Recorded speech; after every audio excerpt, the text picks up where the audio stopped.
But the question then is, what do we do with big tech, these big platforms? Do we use the power of our antitrust laws and break them up? Or do we identify the particular problems? They're sucking up our data. They're acquiring new companies and getting bigger and bigger. And privacy concerns. What do we do with them? How do we do it? Gentlemen, sometimes you agree and sometimes you disagree. Well, I'm fortunate to serve on the antitrust subcommittee with Darrell Issa, and I have to tell you, we really have three issues. We have the monopoly issue, we have the speech issue, and we have the privacy issue. And I am focused on the monopoly issue. I believe that if we break these companies up or we create a competition in the marketplace, we will deal to a certain extent with the speech. We need to do things like make sure that a platform like Amazon can't create a product and compete with the company that is actually using Amazon. So it can't be a platform and have a line of business that operates on the platform. Apple can't compete with the apps on the App Store.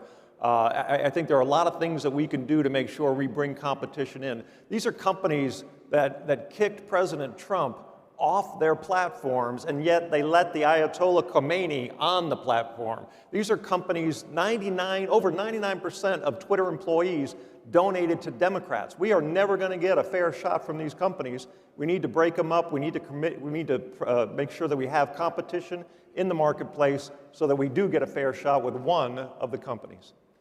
Congressman, I have a follow-up question for you. Well, and Ken and I agree on a great deal of that. I think the important thing is that even if you disagree on some of the tactics, that you understand, first, Republicans and conservatives have to define that we are at war with these companies.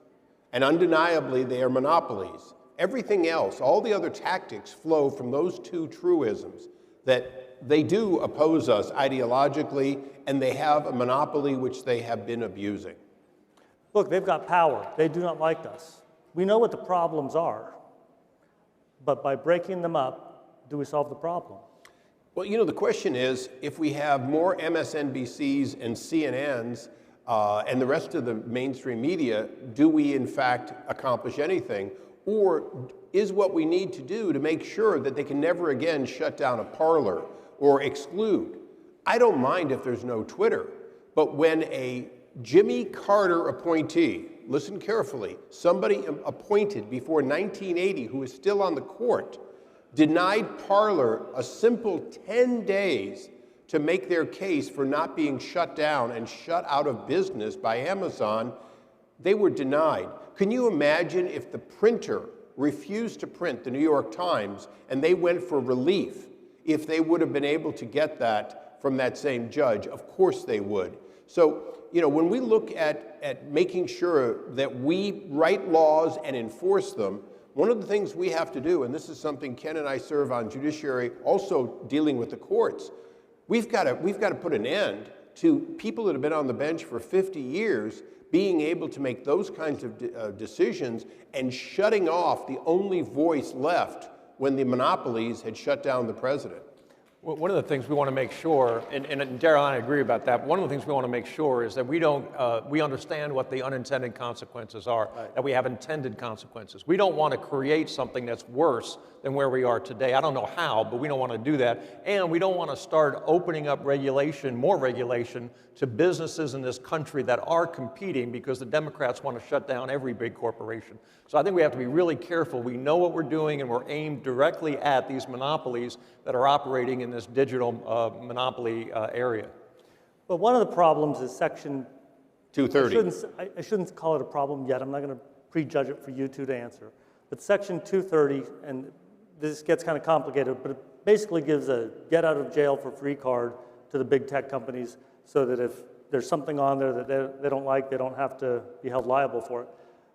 But then they're not supposed to be controlling that. Congressman Chris Cox of California, the real force behind Section 230, had exactly the right reason to pass it.